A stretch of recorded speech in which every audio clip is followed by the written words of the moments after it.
है। नमस्कार धर्मेंद्र सर। साहब ये आपका बैग आप गाड़ी में भूल गए। अबे पता है, तू गाड़ी छोड़ के क्यों आया? तुझे पता है ना गाड़ी में रहना पड़ता है। सॉरी सर, गलती हो गई। भैया ये सब क्या है? आप एक ड्राइवर की नौकरी कर रहे हैं। अरे कितना ढूंढने की कोशिश करी मैंने आपको, लेकिन आप कहीं नहीं मिले। कहाँ चले गए थे आप? कौन भैया?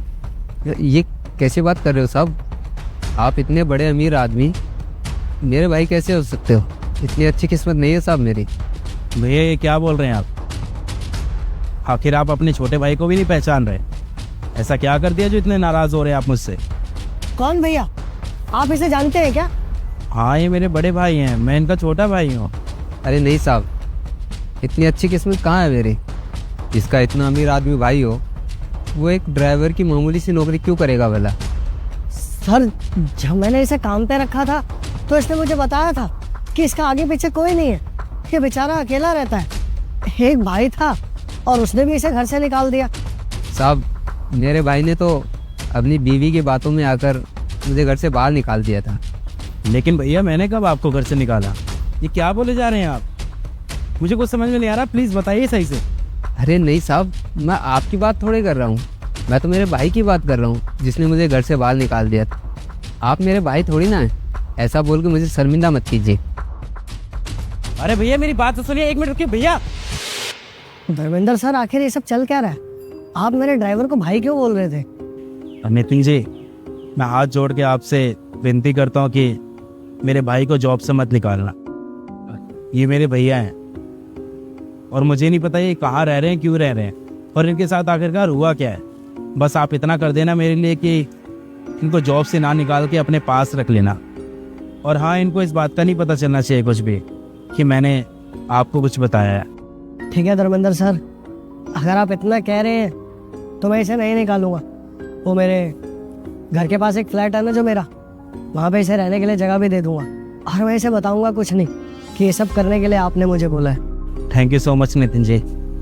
बाकी अभी मुझे काम है, मैं शाम को आपसे मिलता हूँ। ठीक है सर।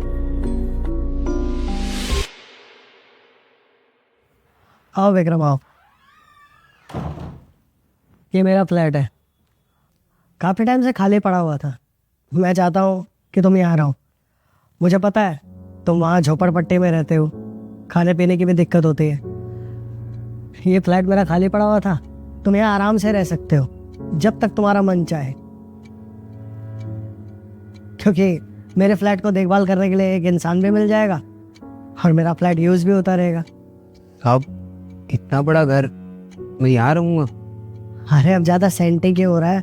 मैं कोई तेरे ऊपर एहसान नहीं कर रहा, ये तो मेरी चीज़ पड़ी हुई थी इसलिए मैं तुझे रहने के लिए दे रहा हूँ। लेकिन साहब मैं तो एक मामूली सा ड्राइवर हूँ, मेरे लिए आप इतना सब कुछ क्यों कर रहे हैं?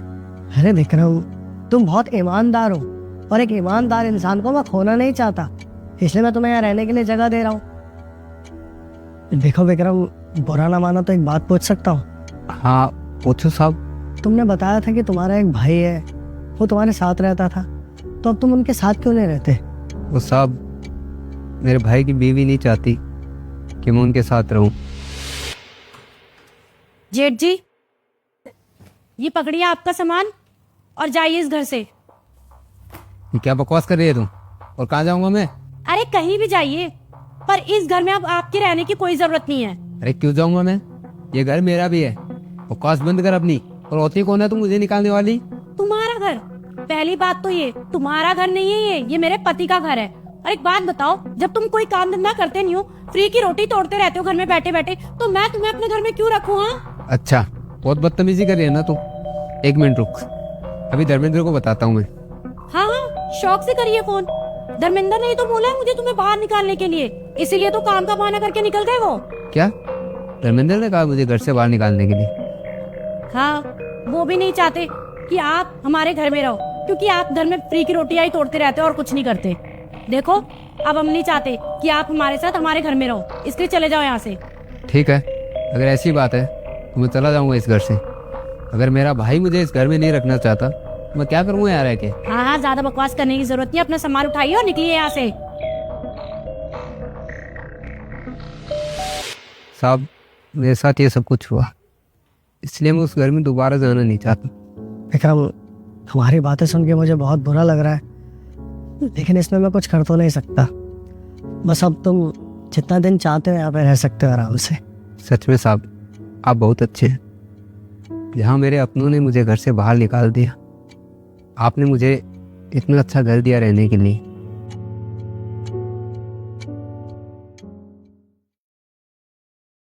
तू यहाँ क्या करने आया? भैया आप घर छोड़ के क्यों आ गए? चलिए ना घर। तेरी बीवी ने मुझे धक्के मार के घर से निकाला था, और तू चाहता है कि मैं उस घर में वापस जाऊं? बिल्कुल नहीं। नहीं भैया, मुझे इस बारे में कुछ भी नहीं पता था। आप ही बताइए ना, अगर मुझे पता होता तो ये सब होता ही नहीं। आपको ये लगता है कि अगर ये सब मुझे पता होता तो मैं होने भी देता? अरे चुप कर। अरे तू ही तो चाहता था ना कि मैं उस घर में ना रहूं। अब मैं उस घर से बाहर आ गया हूं तो तू यहाँ भी आ गया है। अरे मैं उस घर में वापस जाऊं? तेरी बीवी ने मुझे धक्के मार के घर से बाहर निकाला था। जब तक कमाता था तब तक ठीक था, लेकिन जैसे कमाना बंद हुआ तुम लोगों ने मुझे घर से बाहर निकाल दिया। मैंने नहीं निकाला था भैया आपको, और मुझे समझ में आ गया कि क्या हुआ था। भैया मेरे को सब कुछ पता चल चुका है कि किस तरह से शीतल ने आपको घर से बाहर निकाल दिया था, और अब इसकी सजा उसे मिल चुकी है। मैंने शीतल को घर से बाहर निकाल दिया। आपको पता है ना भैया, आपके अलावा मेरा कोई नहीं है। प्लीज प्लीज घर चलिए ना आप। अरे चुप कर। तू तो चाहता था ना कि मैं उस घर में ना रहूं। अब मैं उस घर से बाहर आ गया हूं, तब क्यों दिखावा करने आया है?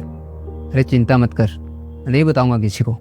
तू मेरा भाई है, मैंने अपने कानों से सुना है कि ये सब कुछ है ना वो तेरे कहने पे कर रही थी। तुझे किसने बताया कि मैं यहाँ रहता हूँ? मैंने बुलाया, और मैंने ही बताया कि तुम यहाँ रहते हो, और मुझे पता था कि ये तुम्हारा ही भाई है, इसलिए इसे मैंने यहाँ पे बुला लिया।